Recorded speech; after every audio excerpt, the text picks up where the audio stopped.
Vuoi sembrare più italiano o italiana quando parli in italiano? Beh, allora devi seguire assolutamente i consigli che ti darò in questo video. Ciao a tutti, io sono Stefano e sono un insegnante di italiano per stranieri. Voglio darti alcuni consigli per sembrare più naturale quando parli in italiano e quindi parlare anche un italiano più colloquiale. Però, e questa è la cosa interessante, e non ci sono altri video su YouTube che affrontano questo argomento nello stesso modo, i consigli di oggi saranno principalmente grammaticali. Sì, hai capito bene, parliamo di grammatica. E tu potresti dirmi, ma com'è possibile? Se stiamo parlando di un italiano più colloquiale, forse dobbiamo parlare di espressioni colloquiali, slang, non grammatica. Beh, questo non è vero, anzi, questa è una credenza, forse anche degli italiani. Sono tantissime le persone o i professori che dicono, ma la grammatica non è così importante, perché alla fine se tu vuoi parlare in un modo più colloquiale, più slang, puoi ignorare la grammatica. Non è vero, non è vero, per niente. La grammatica è fondamentale e ti spiego perché. A me piace pensare che esistono due tipi di grammatiche. La grammatica tradizionale, quella che impariamo all'inizio dell'apprendimento di una lingua, quella che ci permette di comprendere il funzionamento della lingua, che ci insegna i verbi, le coniugazioni, le parole, i plurali, gli aggettivi. E poi abbiamo una grammatica più colloquiale, quindi una grammatica che viene spesso usata da noi italiani, ma non ce ne rendiamo nemmeno conto. È quella grammatica super automatica per noi, super naturale, che non dobbiamo nemmeno imparare, non dobbiamo studiare, perché per noi italiani è così naturale, è così automatica. Ed è questo il problema. Ecco perché questa è la grammatica più difficile, la grammatica più complicata, perché è quella più naturale per noi italiani e quindi quella più strana e difficile per le persone che stanno imparando l'italiano. È la grammatica che non rispetta le regole fisse, la grammatica più strana. Ed è questa la grammatica più difficile, per esempio le particelle N e C, i verbi pronominali, non il congiuntivo è facile. O meglio, non è facile, ma segue delle regole ben precise. I verbi pronominali, no. Beh, non ti preoccupare, nel video di oggi ti darò alcuni consigli di grammatica per rendere il tuo italiano più naturale e colloquiale. Quindi, mi raccomando, resta con me fino alla fine. Iniziamo subito da quello che a me piace definire pronome enfatico. Beh, tutti sappiamo che cos'è un pronome. In questo caso parlo principalmente del pronome personale, quindi io, tu, lui, lei, noi, voi e loro. Normalmente noi sappiamo che il pronome si mette prima del verbo. Per esempio, io mangio, io faccio, ma molto spesso possiamo omettere il pronome. Questo perché in italiano non è necessario esprimere il pronome, dato che le forme verbali cambiano. Per esempio, io mangio, tu mangi, lui, lei mangia, quindi capiamo la persona dal verbo, il pronome non è necessario. Ma perché abbiamo il pronome? Beh, abbiamo il pronome perché possiamo usarlo quando vogliamo enfatizzare il soggetto. E quando vogliamo enfatizzare tanto il soggetto, quello che possiamo fare è mettere il pronome dopo il verbo alla fine della frase. Prendiamo per esempio questa frase: lo faccio io. Lo faccio io. Cioè, io faccio qualcosa. Però dire io faccio qualcosa non è così enfatico. Non stiamo enfatizzando l'idea che io voglio fare quella cosa, è mia responsabilità fare quella cosa. Se quindi vogliamo enfatizzare la volontà e la responsabilità del soggetto a fare una determinata cosa, mettiamo il pronome alla fine. E anziché dire io lo faccio, che è molto neutro, diciamo lo faccio io. Per esempio, sei a casa con amici e qualcuno chiede: allora, beviamo un caffè? E tu vuoi fare il caffè, hai la volontà di fare il caffè, ti senti responsabile di fare il caffè e vuoi sottolineare questa cosa. Allora puoi dire: sì, lo faccio io, cioè io faccio il caffè. Oppure possiamo dire: sì, fallo tu. Sì, fallo tu, se vogliamo che la persona che ha detto questa cosa, cioè beviamo il caffè, faccia il caffè. Quindi, esprimendo il pronome personale e cambiando la posizione del pronome, possiamo facilmente enfatizzare tantissimo il soggetto e cambiare la frase. Fare questo ti farà sembrare davvero super naturale quando parli in italiano, fidati. Ora, un altro consiglio che voglio darti è quello di non usare così spesso il futuro, ma tendere ad usare il presente quando è possibile. Infatti non è vero che noi dobbiamo usare il futuro in italiano quando parliamo di un'azione futura. No, questo perché il futuro serve per parlare di, sì, azioni future, ma anche predizioni, progetti, supposizioni, dubbi. Insomma, il futuro ha degli usi specifici e ho fatto anche un video su questo argomento che puoi trovare qui sotto in descrizione. Però, in realtà, quando parliamo di un evento futuro imminente, cioè qualcosa che deve succedere a breve, in un futuro molto prossimo, molto vicino, o parliamo di un futuro pianificato, cioè qualcosa di cui siamo già sicuri, beh, in quel caso usa il presente. In italiano è raro sentire "che farai stasera?". Dai, stasera è tra poche ore, è super vicino, usa il presente. Che fai stasera? Che fai stasera? Ma anche che fai domani? Che fai domani? Ma anche che fai questo weekend?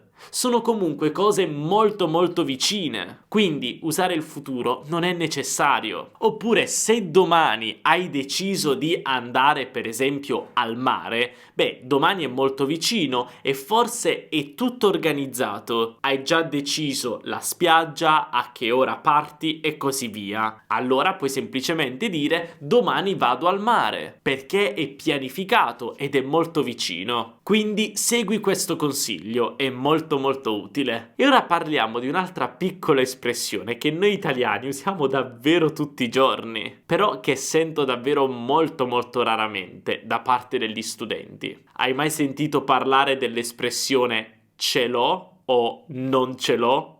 Beh, questa è semplicemente la combinazione della particella ci, che diventa c'è prima di un oggetto diretto, in questo caso lo o la, oppure anche il plurale li e le, e il verbo avere. Ma perché? Beh, ti faccio un esempio pratico. Se qualcuno ti chiede «Ehi, hai una penna?» e tu vuoi dire «No, non ho una penna». Beh, non vogliamo ripetere una penna. Allora la maggior parte delle persone penserebbero beh, possiamo dire non la ho, non l'ho, ma non l'ho non funziona in italiano. Perché non funziona? Non lo so perché non funziona, è strano da dire, non lo diciamo, ma aggiungiamo ci e diciamo non ce l'ho. Quindi non ce l'ho per il maschile e il femminile, perché in questo caso lo o la perdono la vocale finale, aggiungono un apostrofo, oppure non ce li ho e non ce le ho per il maschile e il femminile plurale. Ma perché? Non lo so perché, questa è una cosa molto interessante. Posso dirvi quando usiamo questa struttura, ma non il motivo esatto. Questa struttura viene usata per andare a enfatizzare l'idea di possesso, cioè quando diciamo non ce l'ho significa che davvero non abbiamo, non possediamo quella cosa. Però a me pensarla così non è che piace tanto. Secondo me il motivo principale per cui noi utilizziamo il c'è è perché non l'ho è proprio brutto da dire, brutto da sentire in italiano,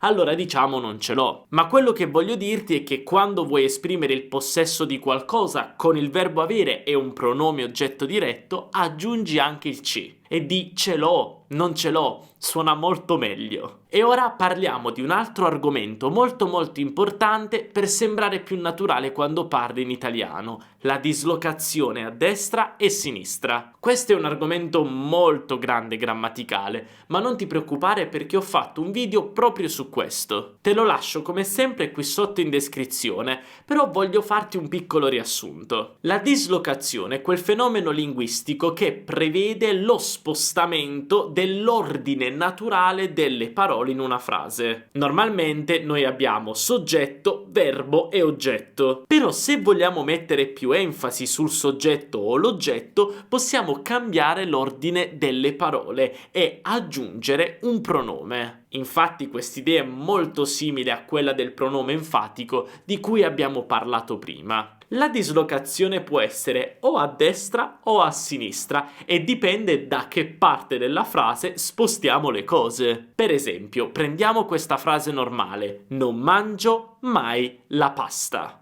Se vogliamo enfatizzare la pasta, come possiamo dire? Beh, possiamo fare una dislocazione a sinistra e mettere la pasta all'inizio della frase e dire: la pasta non la, aggiungiamo un pronome, mangio mai. La pasta non la mangio mai. In questo modo stiamo enfatizzando la pasta. Oppure proviamo a fare una dislocazione a destra. Bevi il caffè. Quello che dobbiamo fare è prendere il caffè, sostituire il caffè con un pronome che mettiamo all'inizio della frase e lasciamo il caffè nella sua posizione e diremo: lo bevi il caffè? Lo bevi il caffè? Lo bevi il caffè? Anche in questo caso stiamo cambiando la frase e stiamo mettendo più enfasi su qualcosa, su un oggetto, una parte della frase. Però non ti preoccupare, se vuoi capirne di più su questo argomento, ho fatto un video di un quarto d'ora proprio solo su questo. Ti consiglio di guardarlo perché lì è spiegato molto meglio, anche con alcuni esempi pratici tratti da video di italiani. E finiamo con l'ultimo consiglio: i verbi pronominali. I verbi pronominali sono tutti quei verbi che aggiungono un pronome, una particella come ne o ci, o anche più pronomi e più cose insieme per cambiare il significato del verbo, la sfumatura del verbo. I verbi pronominali sono molto importanti e molto utili perché sono molto usati dagli italiani. Prendi il verbo andarsene, che è la combinazione di andare col pronome riflessivo si e la particella ne. Andarsene significa andare via, lasciare un posto. Per esempio, se sono a una festa e voglio dire al mio amico a che ora vado via, posso dire me ne vado tra mezz'ora, me ne vado tra mezz'ora. Quindi andare significa semplicemente spostarsi dal punto A al punto B, andarsene, cambiamo il significato, significa andare via. E se tu dici me ne vado, beh, questo è molto italiano, sembrerai tanto naturale. Oppure usare il verbo smetterla, per esempio smettila di fare così. Smettere significa finire, interrompere,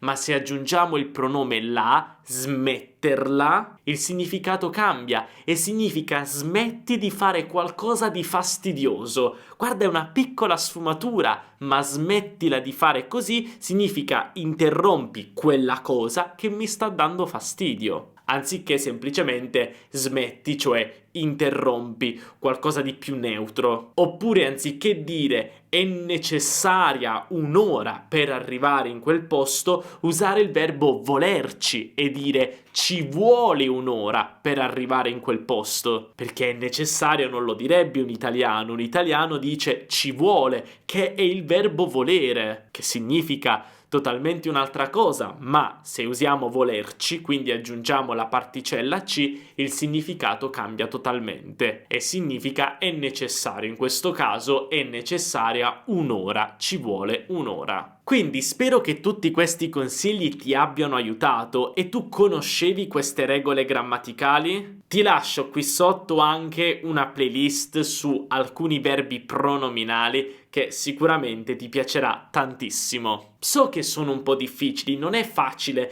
non puoi iniziare ad usare tutte queste regole da oggi. Ci vuole tempo, ci vuole esercizio, ci vuole ascolto. Ma ora che conosci queste regole, quello che ti consiglio di fare è provare, concentrarti ad ascoltare queste regole, a notare queste regole nella conversazione degli italiani. Quando quindi guardi un film, un video, una serie, vedi se riesci a individuare queste regole specifiche e prova a ripeterle, a capirle. Tutto questo ti aiuterà a sembrare più naturale. Se questi consigli ti sono piaciuti, mi raccomando, non dimenticare di lasciare un bel mi piace, perché questo mi aiuterà a far crescere il canale e anche a far guardare questo video a più studenti di italiano possibile, e questo è il mio obiettivo. Quindi aiutami, dai, lascia il mi piace. E poi non dimenticare anche di iscriverti al canale e attivare la campanellina per non perdere nessun video futuro. Noi ci vediamo come sempre nel prossimo video. Un abbraccio dall'Italia, ciao!